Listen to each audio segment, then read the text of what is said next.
Sa diwa ng pagkakaisa, matagumpay na nasikatuparan ng Revitalized Police sa Barangay Team Antique sa pangunguna ni Police Senior Master Sergeant Binrod M. Erenya, Assistant Team Leader, ang paglalagay ng perimeter fence sa Kabanbadan-Kabadlan Elementary School nito lamang ika-4 ng Agosto taong kasalukuyan. Katuwa ang mga guro, magulang at residente, sama-samang isinagawa ang proyekto bilang hakbang upang mapabuti ang kaligtasan ng mga mag-aaral. Layunin nito maprotektahan ng mga bata laban sa mga posibleng banta mula sa labas ng paaralan at lumikha ng mas ligtas na kapaligiran para sa kanilang pagkatuto. Higit pa sa seguridad, naging pagkakataon din ito upang ipalaganap ang kamalayan sa kahalagahan ng regular na pagpasok sa paaralan at maiwasan ang pagliban o pagkating klases. Sa ganitong paraan, na ipapaalala sa mga kabataan ang halaga ng disiplina at edukasyon. Ang aktibidad ay sumasalamin sa tunay na diwa ng bayanihan, ang pagtutulungan ng bawat miyembro ng komunidad para sa kabutihan ng lahat. Ipinakita rin dito ang matibay na ugnayan sa pagitan ng PNP at komunidad sa sama-samang pagsusulong ng seguridad at kaayusan. Sa pamamagitan ng aktibong partisipasyon ng Philippine National Police,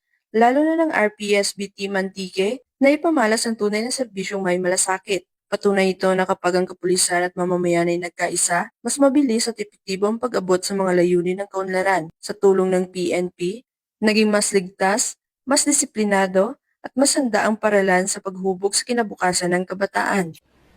Mula dito sa Police Regional Office 6, ako ang inyong Police News Network Correspondent, Patroluman Ledeline Bansagon, alagad ng batas, taga-taguyod ng Balitang Pulis.